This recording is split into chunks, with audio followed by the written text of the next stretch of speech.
রেখেছো? আমি আলমারিতে কিছু টাকা রেখেছিলাম, সে টাকা পাচ্ছি না। টাকা কোথায়? আলমারিতে রেখেছো? তাহলে তো আলমারিতে আছে, ভালো করে খুঁজে দেখো। আমি পুরো আলমারি খুঁজেছি, কোথাও টাকা নেই। টাকাগুলো কোথায়? আচ্ছা, টাকার কি হাত পা আছে যে আপনি উড়ে উড়ে চলে যাবে? আলমারিতে ভালো করে খুঁজে দেখো। আমি তো সেই একই কথা বলতে চাচ্ছি, টাকাগুলো তার হাত পা হয়নি যে টাকাগুলো একাই চলে যাবে। তুমি কি টাকা অন্য কোথাও রেখেছো? আমি কেন সরাতে যাব টাকা? আচ্ছা, অন্য কেউ টাকাগুলো নেয়নি তো? অন্য কেউ মানে? এই বেডরুমে তুমি আর আমি ছাড়া আর কেউ থাকে না। তাছাড়া গতকাল বুয়াও আসে নাই যে বুয়া আমাদের বেডরুমে ঢুকে টাকাটা নিয়ে যাবে। কাজের বুয়া নেই তো কি হয়েছে? বড় ভাবি তো আমাদের রুমে ঠিকই ঢুকে। কালকে আমি যখন বারান্দাতে ছিলাম, বড় ভাবি আমাদের রুমে ঢুকেছে। আমি বারান্দা থেকে যেই বড় ভাবিকে দেখে রুমে ঢুকেছি, ভাবি তো আমাকে দেখে চোরের মতো গুটি গুটি পায়ে তার রুমে চলে গেছে। আমার তো মনে হচ্ছে টাকাগুলো বড় ভাবি সরাইছে। ভাই, তুমি কি পাগল হয়ে গেছো? তোমার মাথা ঠিক আছে?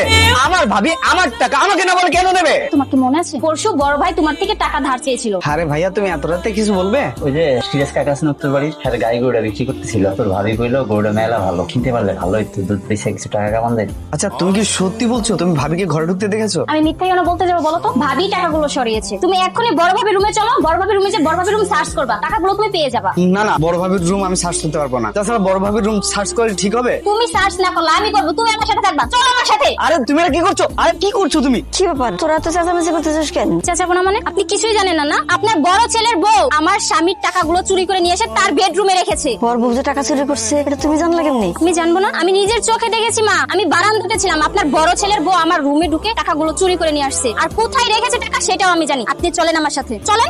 আসেন মা, আসেন। দেখছেন মা, টাকাগুলো আপনার বড় বউ চুরি করেছে। আপনার বড় বড় আলমারি থেকে টাকাগুলো বের হয়েছে। এই ঋতু, মুখ সামলায় কথা বলো। তুমি কিভাবে ভাবলা তোমার ভাবি তোমার টাকা চুরি করেছে? ভাইয়া ও ঠিকই বলেছে। এই যে দেখো টাকা, এই টাকাগুলো আমার আলমারিতে ছিল, আমার প্রয়োজনীয় টাকা। তোমার বউ চুরি করেছে এই টাকাটা। তোমার বউ যদি টাকা লাগতো তাহলে আমাকে বলতো, আমি টাকা দিতাম। চুপ, তুই এই কথা বলতে পারলি ভাই? যে ভাবি তোর বড় বোনের মতো তোকে স্নেহ করে ভালোবাসে, তুই কিভাবে ভাবলি তোর ভাবি তোর টাকা চুরি করবে? কেন ভাইয়া? মাই তো প্রমাণ। কি মা, আপনি তো জানেন যে আপনার বড় বড় টাকাগুলো চুরি করেছে। এখন কথা বলতেছেন না কেন আপনি? বিশ্বাস করেন মা, আমি টাকাগুলো চুরি করি নাই, আমি চোর না।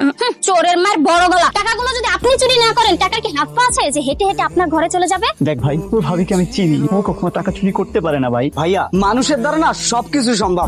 তুমি আমার কাছে টাকা চেয়েছিলে আর আমি টাকাটা দেইনি, সেজন্য কি টাকাটা চুরি করতে হবে? তুমি চেয়েছিলে আমি দিতাম, কিন্তু ভাবি চুরি করতে কেন গেল টাকাটা? চুপ কর, অনেক বলছিস, সেই কাজ তোর ভাবি কখনো করতে পারে না। ভাইয়া, কে কি করতে পারে আর কে কি করতে পারে না সেটা তুমি নিজেই চোখে দেখেছো। আমার বউ তোমার বউয়ের ঘর থেকে টাকাগুলো বের করেছে, আর তুমি কিনা বলছো ভাবি এই কাজ করতে পারে না? আমার কি মনে হচ্ছে জানো, এই টাকা চুরি করার প্ল্যানটা সম্পূর্ণ তোমার। এই কথাটা তুই আমারে বলতে পারলি ভাই? তুই আমারও চোর বললি ভাই আমারে? তুমি টাকা চুরি করতে পেরেছো, তাতে দোষ নেই, আর আমি বললেই দোষ। তোমরা থাকছো আমার বাসায়, খাচ্ছো আমার বাসায়, আর আমার বাসায় থেকে আমার পরে আমার টাকা চুরি করছো। দুধ কলা দিয়ে এতদিন কাল সাপগুলোকে পুষে রেখেছি, সুযোগ বুঝে ছবল মেরেছে। আজকে সামান্য টাকার লোভে সামলাতে পারে নাই। না জানি ভবিষ্যতে আমাদের ক্ষতি করার জন্য আর কি কি করতে পারে। এদেরকে তো এই বাড়িতে রাখা যাবে না। তুমি এক্ষুনি বের করে দিবা। মা, ভাইয়া আর ভাবিকে আমার বাসা